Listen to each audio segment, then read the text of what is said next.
ನೀರು ಯಾರಿಗ್ ಬೇಡ ಹೇಳಿ. ಅದರಲ್ಲೂ ನೀರಿನ ಮಹತ್ವ ಹೆಚ್ಚಾಗಿ ಗೊತ್ತಾಗೋದೇ ಬೇಸಿಗೆಯಲ್ಲಿ.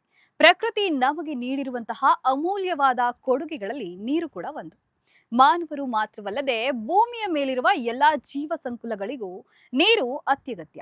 ನೀರಿಲ್ಲದೆ ಜೀವನ ಅಂತೂ ಸಾಧ್ಯವೇ ಇಲ್ಲ. ಆದರೆ ಕೆಲವೊಮ್ಮೆ ನೀರಿನ ಮಹತ್ವವನ್ನೇ ಮರೆತು ಹೇಗೆಂದ್ರೆ ಹಾಗೆ ವ್ಯರ್ಥ ಮಾಡ್ತೀವಿ. ಸರಿಯಾದ ಸಮಯಕ್ಕೆ ನೀರು ಕುಡಿಯದೇ ಇರೋದು ಹಲವಾರು ಆರೋಗ್ಯ ಸಮಸ್ಯೆಗಳಿಗೆ ದಾರಿ ಮಾಡಿಕೊಡುತ್ತೆ. ಅದರಲ್ಲೂ ಬೇಸಿಗೆಯಲ್ಲಿ 5 ನಿಮಿಷಕ್ಕೊಮ್ಮೆ ನೀರು ಕುಡಿಯದೆ ಹೋದ್ರೆ ಅನಾರೋಗ್ಯವಂತೂ ಕಟ್ಟಿಟ್ಟ ಬುತ್ತಿ ಅಂದ್ರೆ ತಪ್ಪಾಗೋದಿಲ್ಲ. ಇನ್ನು ಮಾನವನ ದೇಹದಲ್ಲಿ 60 ರಿಂದ 70% ಅಷ್ಟು ನೀರನ್ನೇ ಹೊಂದಿರುತ್ತೆ. ಜೊತೆಗೆ ಪೋಷಕಾಂಶಗಳ ಸಾಗಾಣೆ, ತ್ಯಾಜ್ಯ ತೆಗೆಯುವಿಕೆ, ತಾಪಮಾನ ನಿಯಂತ್ರಣ ಹೀಗೆ ಸಾಕಷ್ಟು ರೀತಿಯಲ್ಲಿ ನೀರು ಸಹಾಯಕವಾಗಲಿದೆ. ದೈಹಿಕ ಕಾರ್ಯಕ್ಷಮತೆ ಮತ್ತು ಮೂತ್ರಪಿಂಡದ ಕಲ್ಲುಗಳ ತಡೆಗಟ್ಟುವಿಕೆಗೆ ಇದು ರಾಮಬಾಣ. ಹೀಗಾಗಿ ಬೇಸಿಗೆಯಲ್ಲಿ ಏನನ್ನ ಮರೆತರೂ ನೀರು ಕುಡಿಯೋದು ಮಾತ್ರ ಮರಿಬೇಡಿ. ಸರಿಯಾದ ಸಮಯಕ್ಕೆ ನೀರು ಕುಡಿಯದೇ ಇದ್ರೆ ಡಿಹೈಡ್ರೇಷನ್, ತಲೆನೋವು ಬರೋದು ಪಕ್ಕ.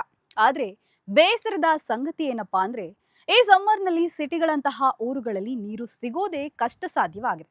ಹಾಗಾಗಿ ಬೇಸಿಗೆ ಮುಗಿಯೋವರೆಗೂ ನೀರನ್ನ ಅತಿ ಹೆಚ್ಚು ವ್ಯರ್ಥ ಮಾಡಬೇಡಿ. ಅಗತ್ಯತೆಗೆ ಬೇಕಾದಷ್ಟು ನೀರನ್ನ ಮಾತ್ರ ಉಪಯೋಗಿಸಿ. ನೀರಿನ ಮಹತ್ವದ ಬಗ್ಗೆ ಅರಿವಿರಲಿ.